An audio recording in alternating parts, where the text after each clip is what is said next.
Hi all, ഏവർക്കും PSC tips and ട്രിക്സിൻ്റെ പുതിയൊരു ക്ലാസ്സിലേക്ക് സ്വാഗതം. GK ആൻഡ് റിലേറ്റഡ് ഫാക്ട്സ് എന്ന ഈ ഒരു ക്ലാസ്സിൽ നമ്മൾ മറ്റൊരു ചോദ്യമാണ് പരിചയപ്പെടാൻ പോകുന്നത്. ചോദ്യം വിശകലനം ചെയ്ത് അവയുടെ റിലേറ്റഡ് ഫാക്ട്സ് നമ്മൾ പരമാവധി പോയിന്റ്സ് നമ്മളിന്ന് പഠിക്കും കേട്ടോ.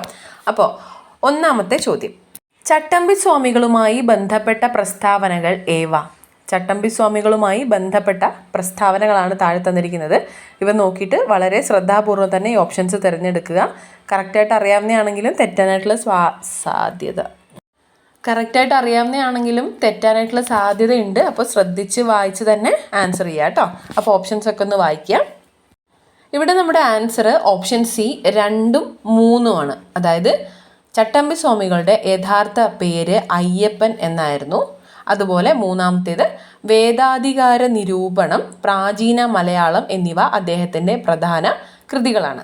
ഓക്കെ, നമ്മുടെ SCERT ടെക്സ്റ്റിൽ ചട്ടമ്പി സ്വാമികളെ കുറിച്ച് എന്താണ് പറഞ്ഞിട്ടുള്ളത് നമുക്ക് നോക്കാം.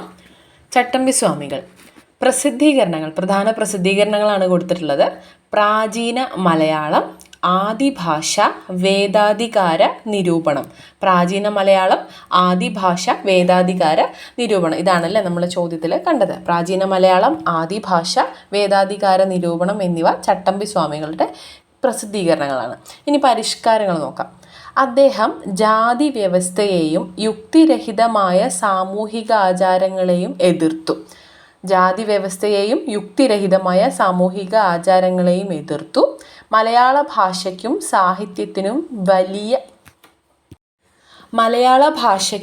സാഹിത്യത്തിനും വിലയേറിയ സംഭാവനകൾ നൽകി. വേദങ്ങളിൽ ബ്രാഹ്മണർക്കുണ്ടായിരുന്ന കുത്തകാധിപത്യത്തെ അദ്ദേഹം വെല്ലുവിളിച്ചു. ഓക്കെ, ഇതൊക്കെയാണ് ഇദ്ദേഹം കൊണ്ടുവന്നിട്ടുണ്ടായിരുന്ന പരിഷ്കാരങ്ങൾ. ഇനി നമുക്ക് ചട്ടമ്പി സ്വാമികളെക്കുറിച്ച് പരീക്ഷയ്ക്ക് ചോദിക്കാൻ സാധ്യതയുള്ള പ്രധാനപ്പെട്ട പരമാവധി ചോദ്യങ്ങൾ ഇവിടെ ക്ലാസ്സിൽ നിന്ന് തന്നെ പഠിച്ചിട്ട് പോകാവുന്നതാണ്. അപ്പോൾ നമുക്ക് തുടങ്ങാം. ശ്രീ ഭട്ടാരകൻ, ശ്രീ ബാലഭട്ടാരകൻ എന്നീ പേരുകളിൽ അറിയപ്പെടുന്ന നവോത്ഥാന നായകനാണ് ചട്ടമ്പി സ്വാമികൾ. അടുത്തത്, ഷൺമുഖദാസൻ എന്ന പേരിൽ അറിയപ്പെട്ടത് ചട്ടമ്പി സ്വാമികളാണ്. ഷൺമുഖദാസൻ എന്ന പേരിൽ അറിയപ്പെട്ടത് ചട്ടമ്പി സ്വാമികളാണ്. കാവിയും കമണ്ഡലവും ഇല്ലാത്ത സന്യാസി എന്നറിയപ്പെടുന്ന നവോത്ഥാന നായകനും ചട്ടമ്പി സ്വാമികളാണ്. കാവിയും കമണ്ഡലവും ഇല്ലാത്ത സന്യാസി എന്നറിയപ്പെടുന്ന നവോത്ഥാന നായകൻ ചട്ടമ്പി സ്വാമികളാണ്. സർവവിദ്യാധിരാജ എന്ന പേരിൽ അറിയപ്പെട്ടതും ചട്ടമ്പി സ്വാമികളാണ്. സർവവിദ്യാധിരാജ എന്ന പേരിൽ അറിയപ്പെട്ടതും ചട്ടമ്പി സ്വാമികളാണ്. അതുപോലെ കാവി ധരിക്കാത്ത സന്യാസി എന്നും അദ്ദേഹം അറിയപ്പെട്ടിരുന്നു. കാവി ധരിക്കാത്ത സന്യാസി. അപ്പോൾ ചട്ടമ്പി സ്വാമികൾ അറിയപ്പെട്ടിരുന്ന പേരുകളാണ് നമ്മളിവിടെ പറയുന്നത്. ശ്രീ ഭട്ടാരകൻ, ശ്രീ ബാലഭട്ടാരകൻ, ഷൺമുഖദാസൻ, കാവിയും കമണ്ഡലവും ഇല്ലാത്ത സന്യാസി, സർവവിദ്യാധിരാജ, കാവി ധരിക്കാത്ത സന്യാസി. എന്തൊക്കെയാണ്? ശ്രീ ഭട്ടാരകൻ, ശ്രീ ബാലഭട്ടാരകൻ, ഷൺമുഖദാസൻ, കാവിയും കമണ്ഡലവും ഇല്ലാത്ത സന്യാസി, സർവവിദ്യാധിരാജ, കാവി ധരിക്കാത്ത സന്യാസി. ഓക്കെ ആണല്ലോ. അടുത്തത്, ചട്ടമ്പി സ്വാമികൾ വിവേകാനന്ദനെ കണ്ടുമുട്ടിയ വർഷം. ചട്ടമ്പി സ്വാമികൾ വിവേകാനന്ദനെ കണ്ടുമുട്ടിയ വർഷം 1892 ചട്ടമ്പി സ്വാമികൾ വിവേകാനന്ദനെ കണ്ടുമുട്ടിയ വർഷം 1892. ഇനി കൂട്ടുകുടുംബ വ്യവസ്ഥ, സംബന്ധം, മരുമക്കത്തായം എന്നിവയ്ക്കെതിരെ പോരാടിയ സാമൂഹിക പരിഷ്കർത്താവാണ് ചട്ടമ്പി സ്വാമികൾ. കൂട്ടുകുടുംബ വ്യവസ്ഥ, സംബന്ധം, മരുമക്കത്തായം എന്നിവയ്ക്കെതിരെ പോരാടിയ സാമൂഹിക പരിഷ്കർത്താവ് ആര്? അങ്ങനൊരു ചോദ്യം വരികയാണെങ്കിൽ അവിടെ ഉത്തരം ചട്ടമ്പി സ്വാമികളാണെന്ന് ഓർത്തിരിക്കുക കേട്ടോ. കൂട്ടുകുടുംബ വ്യവസ്ഥ, സംബന്ധം, മരുമക്കത്തായം എന്നിവയ്ക്കെതിരെ പോരാടിയ സാമൂഹിക പരിഷ്കർത്താവാണ് ചട്ടമ്പി സ്വാമികൾ. അതുപോലെ ജാതി, തൊട്ടുകൂടായ്മ എന്നീ സാമൂഹിക പ്രശ്നങ്ങളെ എതിർക്കുകയും സാർവത്രിക കുടുംബം എന്ന സങ്കല്പം കെട്ടിപ്പടുക്കാൻ ശ്രമിക്കുകയും ചെയ്ത നവോത്ഥാന നായകനാണ് ചട്ടമ്പി സ്വാമികൾ. ജാതി, തൊട്ടുകൂടായ്മ എന്നീ സാമൂഹിക പ്രശ്നങ്ങളെ എതിർക്കുകയും സാർവത്രിക കുടുംബം എന്ന സങ്കല്പം കെട്ടിപ്പടുക്കാൻ ശ്രമിക്കുകയും ചെയ്ത നവോത്ഥാന നായകനാണ് ചട്ടമ്പി സ്വാമികൾ. അതുകൂടാതെ ജാതി വ്യവസ്ഥയെ എതിർത്തുകൊണ്ട് ഹിന്ദുമതത്തിലെ സവർണ മേധാവിത്വത്തെ ചോദ്യം ചെയ്യുകയും അവർണരോടൊപ്പം താമസിക്കുകയും ഭക്ഷണം കഴിക്കുകയും ചെയ്ത നവോത്ഥാന നായകനും ചട്ടമ്പി സ്വാമികളാണ് കേട്ടോ. ജാതി വ്യവസ്ഥയെ എതിർത്തുകൊണ്ട് ഹിന്ദുമതത്തിലെ സവർണ മേധാവിത്വത്തെ ചോദ്യം ചെയ്യുകയും അവർണരോടൊപ്പം താമസിക്കുകയും ഭക്ഷണം കഴിക്കുകയും ചെയ്ത നവോത്ഥാന നായകനാണ് ചട്ടമ്പിസ്വാമികൾ. നമ്മൾ എന്തൊക്കെയാണ് പറഞ്ഞത്? ചട്ടമ്പിസ്വാമികൾ വിവേകാനന്ദനെ കണ്ടുമുട്ടിയ വർഷം പറഞ്ഞു 1892. ചട്ടമ്പിസ്വാമികൾ വിവേകാനന്ദനെ കണ്ടുമുട്ടിയ വർഷം 1892. രണ്ടാമത് എന്താ പറഞ്ഞത്? കൂട്ടുകുടുംബ വ്യവസ്ഥ, സംബന്ധം, മരുമക്കത്തായം എന്നിവയ്ക്കെതിരെ പോരാടിയ സാമൂഹിക നേതാവാണ് ചട്ടമ്പിസ്വാമികൾ. പിന്നെ ജാതി, തൊട്ടുകൂടായ്മ എന്നിവയെ എതിർത്ത് സാർവത്രിക കുടുംബം എന്ന സങ്കല്പം കൊണ്ടുവന്നു. ജാതി, തൊട്ടുകൂടായ്മ എന്നിവയെ എതിർത്ത് സാർവത്രിക കുടുംബം എന്ന സങ്കല്പം കൊണ്ടുവന്നതും ചട്ടമ്പിസ്വാമികളാണ്. ഓക്കെ. ഇനി ഹിംസയുടെ ഇരകളോ ദയയുടെ അനുകമ്പയോ മാത്രമല്ല അഹിംസ, അത് ബ്രഹ്മചര്യത്തിൽ അടിസ്ഥാനമാക്കിയുള്ള ഒരു ജീവിതചര്യയാണ് എന്ന് അഭിപ്രായപ്പെട്ടത് ആരാണ്? അതും ചട്ടമ്പിസ്വാമികളാണ്. ഹിംസയുടെ ഇരകളോടുള്ള ദയയോ അനുകമ്പയോ മാത്രമല്ല അഹിംസ, അത് ബ്രഹ്മചര്യത്തിൽ അടിസ്ഥാനമാക്കിയുള്ള ഒരു ജീവിതചര്യയാണ് എന്ന് അഭിപ്രായപ്പെട്ടത് ചട്ടമ്പിസ്വാമികളാണ്. സാമൂഹ്യ മാറ്റത്തിന് വേണ്ടി പേനയെ പടവാളാക്കിയ മഹാനാണ് ചട്ടമ്പിസ്വാമികൾ. സാമൂഹ്യ മാറ്റത്തിന് വേണ്ടി പേനയെ പടവാളാക്കിയ മഹാനാണ് ചട്ടമ്പിസ്വാമികൾ. ചട്ടമ്പിസ്വാമികളുടെ ഗുരു തൈക്കാട് അയ്യാസ്വാമികളാണ്.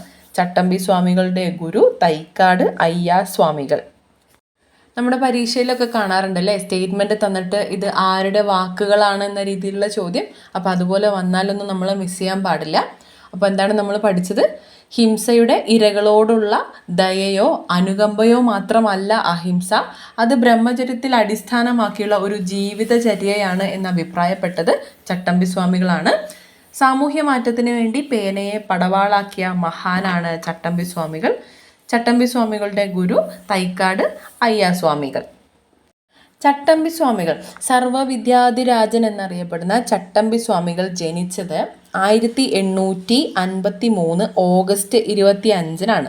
1853 ഓഗസ്റ്റ് 25-ന് തിരുവനന്തപുരത്തെ കണ്ണമ്മൂല. അദ്ദേഹം സമാധിയായ വർഷം 1924 മെയ് 5-നാണ്. സമാധിയായത് 1924 മെയ് 5. ചട്ടമ്പിസ്വാമികളുടെ ബാല്യകാലനാമം കുഞ്ഞൻ പിള്ള എന്നാണ്. ചട്ടമ്പിസ്വാമികളുടെ ബാല്യകാലനാമം കുഞ്ഞൻ പിള്ള. ചട്ടമ്പിസ്വാമികളുടെ ആദ്യകാല ഗുരു പേട്ടയിൽ രാമൻ പിള്ള ആശാനാണ്. ചട്ടമ്പിസ്വാമികളുടെ ആദ്യകാല ഗുരു പേട്ടയിൽ രാമൻ പിള്ള ആശാൻ.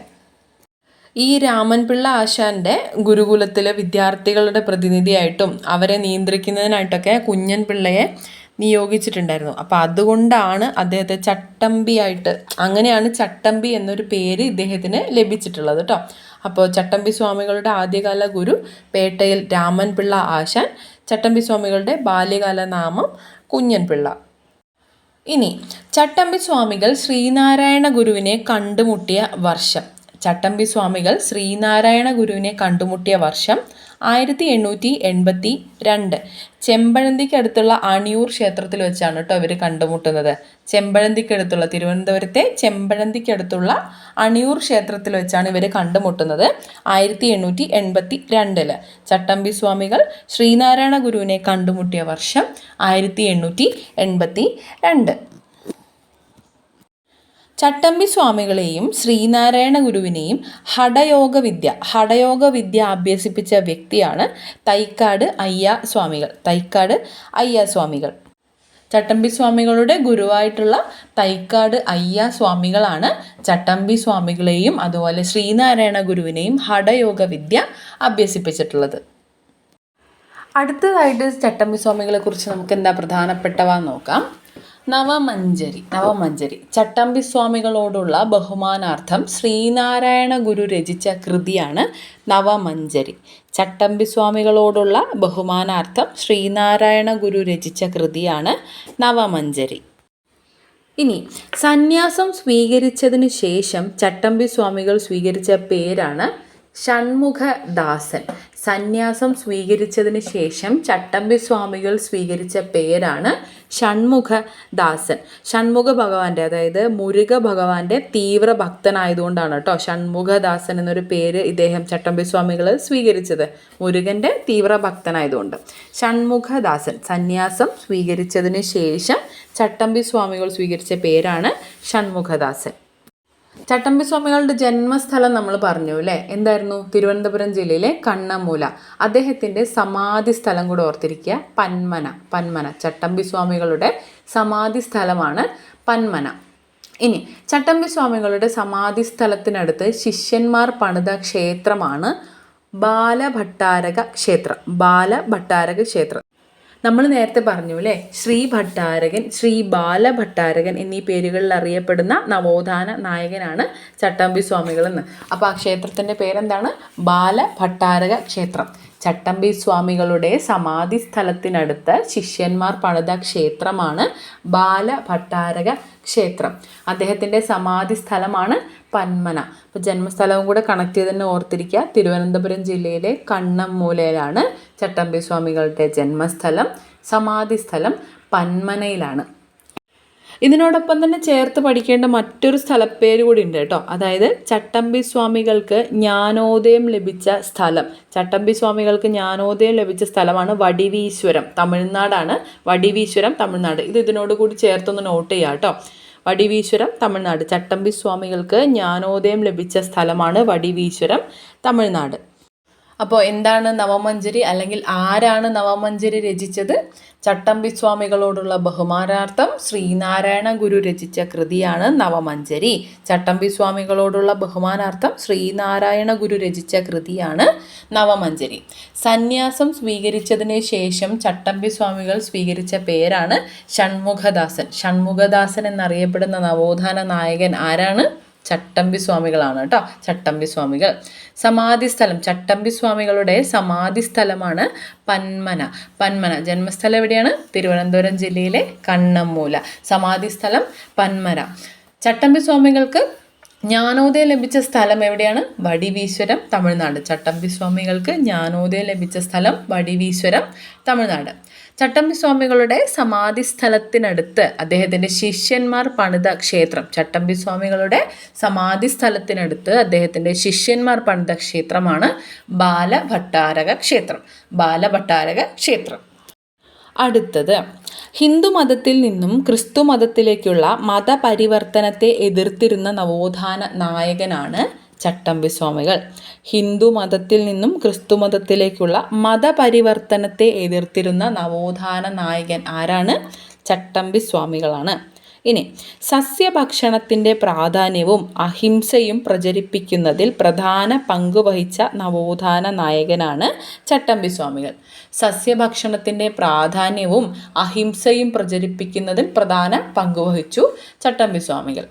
ഇനി തിരുവനന്തപുരത്തെ ഗവൺമെൻറ് സെക്രട്ടേറിയറ്റിൽ ക്ലർക്കായി സേവനമനുഷ്ഠിച്ചിട്ടുള്ള നവോത്ഥാന നായകൻ. തിരുവനന്തപുരത്തെ ഗവൺമെൻറ് സെക്രട്ടേറിയറ്റിൽ ക്ലർക്കായി സേവനമനുഷ്ഠിച്ചിട്ടുള്ള നവോത്ഥാന നായകനാണ് ചട്ടമ്പി സ്വാമികൾ. കുറച്ച് വലിയ സ്റ്റേറ്റ്മെൻ്റ് ആണ്, എന്നിരുന്നാലും നമ്മളൊന്ന് ശ്രദ്ധിക്കുകയാണെങ്കിൽ തെറ്റിപ്പോവില്ല. എന്തൊക്കെയായിരുന്നു? ഹിന്ദു മതത്തിൽ നിന്നും ക്രിസ്തു മതത്തിലേക്കുള്ള മതപരിവർത്തനത്തെ എതിർത്തു, സസ്യഭക്ഷണത്തിൻ്റെ പ്രാധാന്യവും അഹിംസയും പ്രചരിപ്പിക്കുന്നതിൽ പ്രധാന പങ്ക് വഹിച്ചു, തിരുവനന്തപുരത്തെ ഗവൺമെൻറ് സെക്രട്ടേറിയറ്റിൽ ക്ലർക്കായി സേവനമനുഷ്ഠിച്ചിട്ടുള്ള നവോത്ഥാന നായകനുമാണ് ചട്ടമ്പി സ്വാമികൾ. എന്തൊക്കെയാണ്? ഹിന്ദു മതത്തിൽ നിന്നും ക്രിസ്തു മതത്തിലേക്കുള്ള മതപരിവർത്തനത്തെ എതിർത്തിരുന്ന നവോത്ഥാന നായകനാണ് ചട്ടമ്പി സ്വാമികൾ. അതുപോലെ സസ്യഭക്ഷണത്തിൻ്റെ പ്രാധാന്യവും അഹിംസയും പ്രചരിപ്പിക്കുന്നതിൽ പ്രധാന പങ്കുവഹിച്ച നവോത്ഥാന നായകനാണ് ചട്ടമ്പി സ്വാമികൾ. തിരുവനന്തപുരത്തെ ഗവൺമെൻറ് സെക്രട്ടേറിയറ്റിൽ ക്ലർക്കായി സേവനമനുഷ്ഠിച്ചിട്ടുള്ള നവോത്ഥാന നായകൻ ആരാണ്? ചട്ടമ്പി സ്വാമികളാണ്. ഓക്കെ. ഇനി ജാതി വ്യവസ്ഥയുടെ കെടുതികൾ ഇല്ലാതാക്കുന്നതിന് പരിഹാരം ക്ഷേത്രങ്ങൾ സ്ഥാപിക്കലല്ല, ക്ഷേത്രങ്ങളിൽ നിന്നും ജാതിഭൂതങ്ങളെ അടിച്ച് പുറത്താക്കുകയാണ് വേണ്ടത് എന്നഭിപ്രായപ്പെട്ട നവോത്ഥാന നായകനാണ് ചട്ടമ്പി സ്വാമികൾ. ജാതി വ്യവസ്ഥയുടെ കെടുതികൾ ഇല്ലാതാക്കുന്നതിന് പരിഹാരം ക്ഷേത്രങ്ങൾ സ്ഥാപിക്കലല്ല, ക്ഷേത്രങ്ങളിൽ നിന്നും ജാതിഭൂതങ്ങളെ അടിച്ചു പുറത്താക്കുകയാണ് വേണ്ടത് എന്ന് അഭിപ്രായപ്പെട്ട നവോത്ഥാന നായകനാണ് ചട്ടമ്പി സ്വാമികൾ. ഇദ്ദേഹത്തോടുള്ള ആദരസൂചകമായിട്ട് പോസ്റ്റൽ ഡിപ്പാർട്ട്മെൻറ്റ് ഒരു സ്റ്റാമ്പ് പുറത്തിറക്കിയിട്ടുണ്ടായി. അതായത് ഇന്ത്യൻ പോസ്റ്റൽ ഡിപ്പാർട്ട്മെൻറ്റ് ചട്ടമ്പി സ്വാമികളോടുള്ള ആദരസൂചകമായിട്ട് പോസ്റ്റൽ സ്റ്റാമ്പ് പുറത്തിറക്കിയ വർഷം 2014 April 30. Okay, Indian postal department Chattampi സ്വാമികളോടുള്ള ആദരസൂചകമായിട്ട് പോസ്റ്റൽ സ്റ്റാമ്പ് പുറത്തിറക്കിയ വർഷം 2014 ഏപ്രിൽ 30. നമ്മളെന്താ പറഞ്ഞത്? ജാതി വ്യവസ്ഥയുടെ കെടുതികൾ ഇല്ലാതാക്കുന്നതിന് പരിഹാരം ക്ഷേത്രങ്ങൾ സ്ഥാപിക്കലല്ല, ക്ഷേത്രങ്ങളിൽ നിന്നും ജാതിഭൂതങ്ങളെ അടിച്ച് പുറത്താക്കുകയാണ് വേണ്ടത് എന്ന് അഭിപ്രായപ്പെട്ട നവോത്ഥാന നായകനാണ് ചട്ടമ്പി സ്വാമികൾ. ഇന്ത്യൻ പോസ്റ്റൽ ഡിപ്പാർട്ട്മെൻറ്റ് ചട്ടമ്പി സ്വാമികളോടുള്ള ആദരസൂചകമായിട്ട് പോസ്റ്റൽ സ്റ്റാമ്പ് പുറത്തിറക്കിയ വർഷമാണ് 2014 ഏപ്രിൽ 30. അടുത്തായിട്ട് നമുക്ക് സ്വാമി വിവേകാനന്ദനും ചട്ടമ്പി സ്വാമികളുമായി ബന്ധപ്പെട്ടിട്ടുള്ള കുറച്ച് ചോദ്യങ്ങൾ നോക്കാം. സ്വാമി വിവേകാനന്ദൻ ചട്ടമ്പി സ്വാമികളെ സന്ദർശിച്ച വർഷം. സ്വാമി വിവേകാനന്ദൻ ചട്ടമ്പി സ്വാമികളെ സന്ദർശിച്ച വർഷം 1892. 1892 അദ്ദേഹത്തിൻ്റെ കേരള സന്ദർശനത്തിലാണ്. കൊടുങ്ങല്ലൂരിൽ നിന്നും എറണാകുളത്തെത്തിയാണ് വിവേകാനന്ദൻ ചട്ടമ്പി സ്വാമികളെ സന്ദർശിച്ചിട്ടുണ്ടായിരുന്നത്. സ്വാമി വിവേകാനന്ദനെ കേരള സന്ദർശനത്തിനായിട്ട് ക്ഷണിച്ച വ്യക്തി ആരാണ്? ഡോക്ടർ പൽപ്പു ആണ് കേട്ടോ, ഓർത്തിരിക്കുക. സ്വാമി വിവേകാനന്ദനെ കേരള സന്ദർശനത്തിനായിട്ട് ക്ഷണിച്ച വ്യക്തി ഡോക്ടർ പൽപ്പു ആണ്. ഇനി സ്വാമി വിവേകാനന്ദൻ ചട്ടമ്പി സ്വാമികളെ സന്ദർശിച്ച വർഷം പറഞ്ഞു 1892. മലബാറിൽ ഞാനൊരു യഥാർത്ഥ മനുഷ്യനെ കണ്ടു എന്ന് സ്വാമി വിവേകാനന്ദൻ പരാമർശിച്ചത് ചട്ടമ്പി സ്വാമികളെ കുറിച്ചാണ്. മലബാറിൽ ഞാനൊരു യഥാർത്ഥ മനുഷ്യനെ കണ്ടു എന്ന് സ്വാമി വിവേകാനന്ദൻ പരാമർശിച്ചത് ചട്ടമ്പി സ്വാമികളെയാണ്. ഇനി അദ്ദേഹം ഒരു ഗരുഡനാണെങ്കിൽ ഞാനൊരു കൊതുകാണ്, അതാണ് ഞങ്ങൾ തമ്മിലുള്ള വ്യത്യാസം എന്ന് ചട്ടമ്പി സ്വാമികൾ പരാമർശിച്ചത് വിവേകാനന്ദനെ കുറിച്ചാണ്. അപ്പോൾ ഈ രണ്ട് സ്റ്റേറ്റ്മെൻറ്റും കണക്റ്റഡ് ആയിട്ട് ഓർത്തിരിക്കുക. മലബാറിൽ ഞാനൊരു യഥാർത്ഥ മനുഷ്യനെ കണ്ടു എന്ന് വിവേകാനന്ദൻ ചട്ടമ്പി സ്വാമികളെ കുറിച്ച് പറഞ്ഞു. അതിന് തിരിച്ചായിട്ട് അദ്ദേഹം ഒരു ഗരുഡനാണെങ്കിൽ ഞാനൊരു കൊതുകാണ്, അതാണ് ഞങ്ങൾ തമ്മിലുള്ള വ്യത്യാസമെന്ന് ചട്ടമ്പി സ്വാമികൾ വിവേകാനന്ദനെ കുറിച്ചും അഭിപ്രായപ്പെട്ടു. ഓക്കെ, സ്വാമി വിവേകാനന്ദന് ചിന്മുദ്രയുടെ മാഹാത്മ്യത്തെ വിവരിച്ചു കൊടുത്തത് ചട്ടമ്പി സ്വാമികളാണ്. സ്വാമി വിവേകാനന്ദൻ ചട്ടമ്പി സ്വാമികളെ സന്ദർശിച്ച വർഷം 1892. മലബാറിൽ ഞാനൊരു യഥാർത്ഥ മനുഷ്യനെ കണ്ടു എന്ന് വിവേകാനന്ദൻ പരാമർശിച്ചത് ചട്ടമ്പി സ്വാമികളെ കുറിച്ചാണ്. അദ്ദേഹം ഒരു ഗരുഡനാണെങ്കിൽ ഞാനൊരു കൊതുകാണ്, അതാണ് ഞങ്ങൾ തമ്മിലുള്ള വ്യത്യാസം എന്ന് ചട്ടമ്പി സ്വാമികൾ പരാമർശിച്ചത് വിവേകാനന്ദനെ കുറിച്ചാണ്. ഓക്കെ, ഇനി സ്വാമി വിവേകാനന്ദന് ചിന്മുദ്രയുടെ മാഹാത്മ്യത്തെ പറ്റി വിവരിച്ചു കൊടുത്തത് ചട്ടമ്പി സ്വാമികളാണ്. സ്വാമി വിവേകാനന്ദന് ചിന്മുദ്രയുടെ മാഹാത്മ്യത്തെ പറ്റി വിവരിച്ചു കൊടുത്തത് ചട്ടമ്പി സ്വാമികളാണ്. ചട്ടമ്പി സ്വാമികളുടെ നിര്യാണത്തിൽ അനുശോചനം അറിയിച്ചുകൊണ്ട് പണ്ഡിറ്റ് കറുപ്പൻ രചിച്ച കവിതയാണ് സമാധി സപ്തകം. ചട്ടമ്പി സ്വാമികളുടെ നിര്യാണത്തിൽ അനുശോചനം അറിയിച്ചുകൊണ്ട് പണ്ഡിറ്റ് കറുപ്പൻ രചിച്ച കവിതയാണ് സമാധി സപ്തകം. ചട്ടമ്പി സ്വാമികളുടെ ജന്മദിനമാണ് 1853 ഓഗസ്റ്റ് 25. നമ്മൾ പറഞ്ഞു അല്ലേ, ഓഗസ്റ്റ് 25 ചട്ടമ്പി സ്വാമികളുടെ ജന്മദിനം. അത് കേരളത്തിൽ ജീവകാരുണ്യ ദിനമാണ് കേട്ടോ. ചട്ടമ്പി സ്വാമികളുടെ ജന്മദിനമായ ഓഗസ്റ്റ് 25 കേരളത്തിൽ ജീവകാരുണ്യ ദിനമായിട്ടാണ് ആചരിക്കുന്നത്. ചട്ടമ്പി സ്വാമികളെ കുറിച്ച് പ്രധാനപ്പെട്ട പോയിന്റ്സ് എല്ലാം തന്നെ നമ്മൾ പറഞ്ഞു കഴിഞ്ഞു. ഇനി നമുക്ക് നോക്കാനുള്ളത് അദ്ദേഹത്തിൻ്റെ കൃതികളാണ്. പ്രധാനപ്പെട്ട കൃതികളാണ് ഇവിടെ നമ്മൾ ആദ്യം കൊടുത്തിട്ടുള്ളത്. വേദാധികാര നിരൂപണം, പ്രാചീന മലയാളം, മോക്ഷപ്രദീപ ഖണ്ഡനം, ക്രിസ്തുമത ഛേദനം. ഇവ നാലും വളരെ പ്രധാനപ്പെട്ടതാണ്, നമ്മൾ ചോദ്യത്തിലും കണ്ടു അല്ലേ. അപ്പോൾ അവയെക്കുറിച്ച് നമുക്ക് നോക്കാം. വേദാധികാര നിരൂപണം. വേദപഠനം ബ്രാഹ്മണരുടെ മാത്രം കുത്തകയല്ലെന്നും അത് എല്ലാ ഹിന്ദുക്കൾക്കും അവകാശപ്പെട്ടതാണെന്നും സമർത്ഥിക്കുന്ന ചട്ടമ്പി സ്വാമികളുടെ ഒരു കൃതിയാണ് ഈ വേദാധികാര നിരൂപണം. അതുപോലെ ശൂദ്രന്മാർക്കും വേദം പഠിക്കുന്നതിനുള്ള അവകാശമുണ്ടെന്ന് ചട്ടമ്പി സ്വാമികൾ വാദിച്ചിട്ടുള്ള കൃതിയാണ് ഈ വേദാധികാര നിരൂപണം.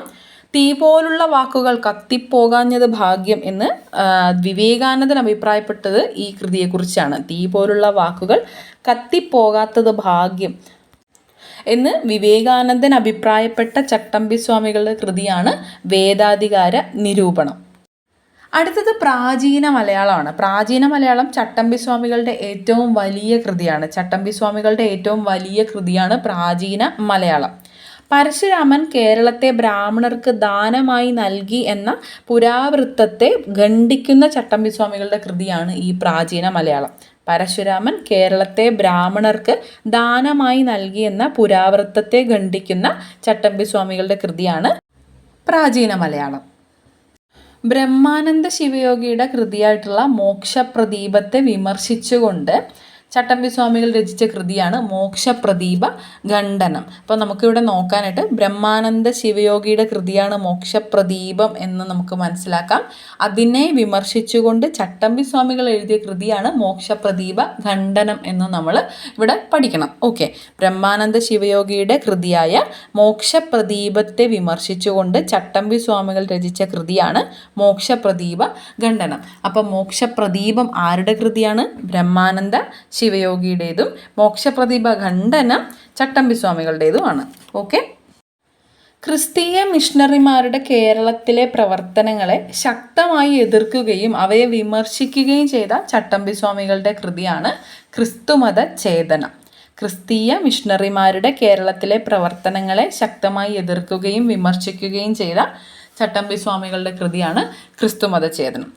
ആദിഭാഷയും പ്രധാനപ്പെട്ട അദ്ദേഹത്തിൻ്റെ കൃതി തന്നെയാണ് കേട്ടോ. ആദിഭാഷയിലാണ് മനുഷ്യ സമുദായത്തിൻ്റെ ആദ്യ ഭാഷ തമിഴാണെന്ന് ചട്ടമ്പി സ്വാമികൾ വാദിക്കുന്നത്. മനുഷ്യ സമുദായത്തിൻ്റെ ആദ്യ ഭാഷ തമിഴാണെന്ന് വാദിക്കുന്ന ചട്ടമ്പി സ്വാമികളുടെ കൃതിയാണ് ആദിഭാഷ. അദ്ദേഹത്തിൻ്റെ മറ്റ് കൃതികളാണ് ഇവിടെ നമ്മൾ കൊടുത്തിട്ടുള്ളത്. ക്രിസ്തുമത സാരം, നിജാനന്ദ വിലാസം, ശ്രീചക്ര പൂജാകൽപ്പം, അദ്വൈത പഞ്ചരം, പുനർജന്മ നിരൂപണം, തർക്കരഹസ്യരത്നം, അദ്വൈത ചിന്താ പദ്ധതി, ജീവകാരുണ്യ നിരൂപണം, സർവമത സാമരസ്യം,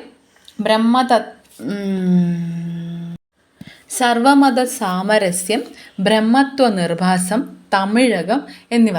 ഇതൊക്കെ കാണാതെ പഠിച്ചിരിക്കണം എന്നല്ല, പക്ഷെ എന്നാൽ ഈ ഓരോ വാക്കുകൾ, ഈ ഓരോ കൃതികളുടെയും പേരുകൾ കണ്ടാൽ ചട്ടമ്പി സ്വാമികളുടേതാണെന്നൊരു ചിന്ത വരണം. ഓക്കെ, അപ്പോൾ ഇതിൽ കൂടെ എല്ലാം ഒന്ന് കണ്ണോടിച്ച് പോവുക.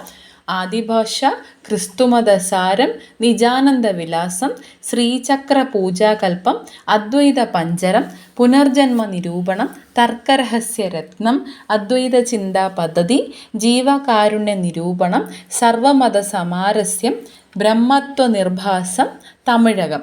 പ്രധാനപ്പെട്ടവ നമ്മൾ നേരത്തെ പറഞ്ഞു. വേദാധികാര നിരൂപണം, പ്രാചീന മലയാളം, മോക്ഷപ്രദീപ ഖണ്ഡനം, ക്രിസ്തുമത ചേതനം. ഓക്കെ, അങ്ങനെ ചട്ടമ്പി സ്വാമികളുമായി ബന്ധപ്പെട്ട ചോദ്യങ്ങൾ വരാൻ സാധ്യതയുള്ള എല്ലാ മേഖലകളിലൂടെയും നമ്മൾ കടന്നുപോയി. ഒരുവിധപ്പെട്ട എല്ലാ ചോദ്യങ്ങളും തന്നെ നമ്മൾ കണ്ടു. അപ്പോൾ എല്ലാവർക്കും ഇത് ക്ലിയർ ആയി എന്ന് വിശ്വസിക്കുന്നു. അപ്പോൾ മറ്റൊരു ചോദ്യമായിട്ട് മറ്റൊരു ക്ലാസ്സുമായിട്ട് ഉടനെ തന്നെ വരാം. എല്ലാവരും നന്നായിട്ട് തന്നെ പഠിക്കുക. Thank you so much.